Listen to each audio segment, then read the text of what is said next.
Para empezar voy a dar la palabra a Janine Lanz, que viene de la Kontkt Aunflastelle Kaserne de Zürich, espero haberlo dicho bien, y que nos va a hablar de el por qué son necesarias las salas de consumo. Okay, so that's me now. Hello and good day. First of all, I want to thank you for inviting me as well. It's a pleasure to be back to, yeah, that's me there, to be back to Bilbao to visit again. As Felipe said, thank you. I'm talking about the consumption rooms in Switzerland, specifically about the consumption rooms in Zurich within the current context, known and new challenges. Specifically about the consumption rooms in Zurich, because in Switzerland it's quite different how the handling of things is quite different in the different areas. So some things will be same, some are not. As well, I'm not gonna use loads of numbers. I'm not gonna be juggling with studies and statistics. I have some numbers there, but it's more like the experience over the 2 decades, what we experience at the front line as well. So, yes, we go. Yes, the development of the low threshold drug misuse intervention over 2 decades. Like the initial indication to develop and provide such facilities as drug consumption rooms, in Switzerland we call them contact centres. In Zurich was due to the increase in public drug scene known as the Needle Park, was pretty famous at the time, situated in the heart of Zurich in close proximity to the main train station.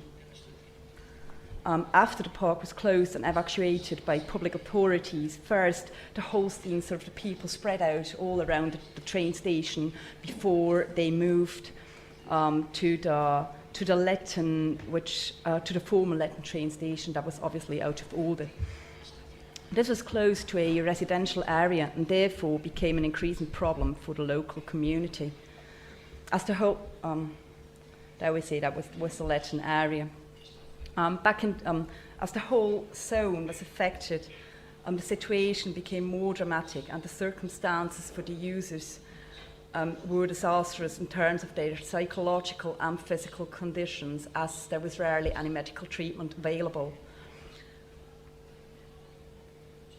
Back in those days, over 60 persons died every year due to drug use in Zurich, over 400 in Switzerland. Nowadays, or well, according to those, no, it's not like a real updated one, but still, I mean, it's not increasing no more. Nowadays, we count no more than 30 persons per year in Zurich. The city authorities took action in 1989 and opened the first DCR, like drug consumption room, mainly run by volunteers and employees from various professions. At the same time, facilities alike were open in Basel and Bern. Actually, I do think that the one in Basel was the first one altogether. Back in those days, a pioneering spirit was high in demand, as one couldn't revert on anything alike. The Letten finally was closed in 1995. So, the city formulated and decided on the 4-pillar strategy, such as prevention, harm reduction, treatment, and law enforcement. And still, those harm reduction and law enforcement were always linked and went hand in hand. Co-work is still of high importance, and meanwhile, the collaboration has improved. The goals of the drug policy of Zurich were, and still are, urban compatibility, not abstinence, to maintain public order and ensure public safety, social integration of drug users, fourfold strategy, as mentioned, prevention, harm reduction, treatment and law enforcement, and collaboration and coordination. So, is there still a necessity for DCRs today? I say in 2007, in a broad survey, concluded number of users regularly frequenting the contact centres, as well as the number of consumptions they survey monthly, showed the need for low-threshold harm reduction programmes. Even if, in comparison to earlier years, the number of users may have decreased, there still is a group of 600 up to 800 people using the offer.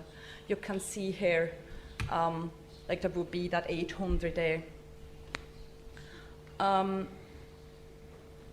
Some of the benefits due to the programs as to improve of the physical condition as well as the social integration of the people are visible and noteworthy, stating that the primary cause for open drug scenes is social exclusion rather than the consumption of substances show the need for harm reduction programs and to integrate people.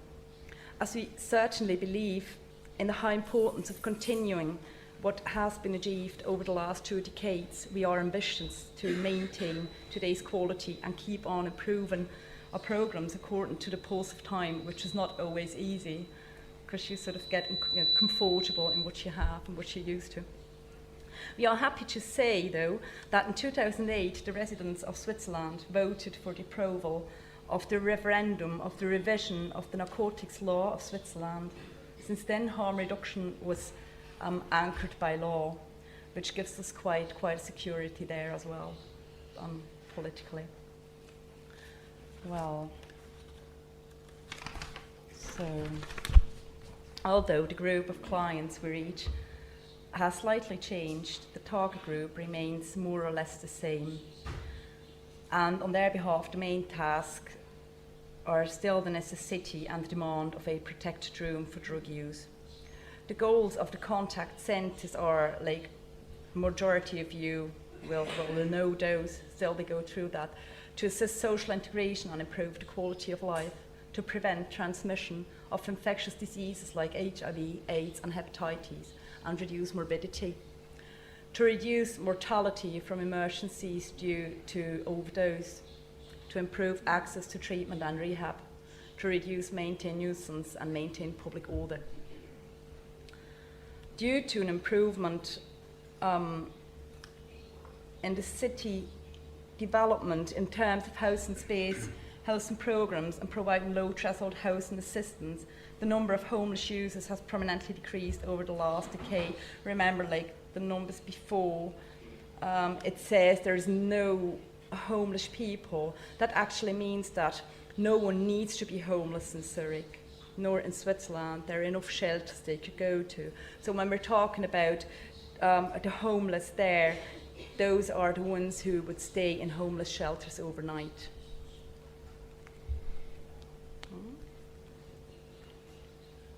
Where have we been? That's where you are. Yeah. So the number of homeless users has permanently decreased over the last decade, along with working programs and approximately 2/3 of the users committed to a treatment such as methadone-assisted treatment or heroin prescription programs. The physical and psychological conditions, as well as the social integration of the people, have improved. I have just heard before at the first table that our numbers aren't updated. Alessandro, I have forgotten his surname, was talking about 1,500 places. Yes, for the first decade, the city operated 6 centres due to a successful reintegration of some of the users, as well as the city's strategy only to warrant access to citizens of the city of Zurich. The number of visitors has decreased, and as a consequence, the city now provides 4 centres at different locations with complementary opening hours. There are 2 in the centre of the city and 2 in the suburbs. The inner city ones are the bigger ones.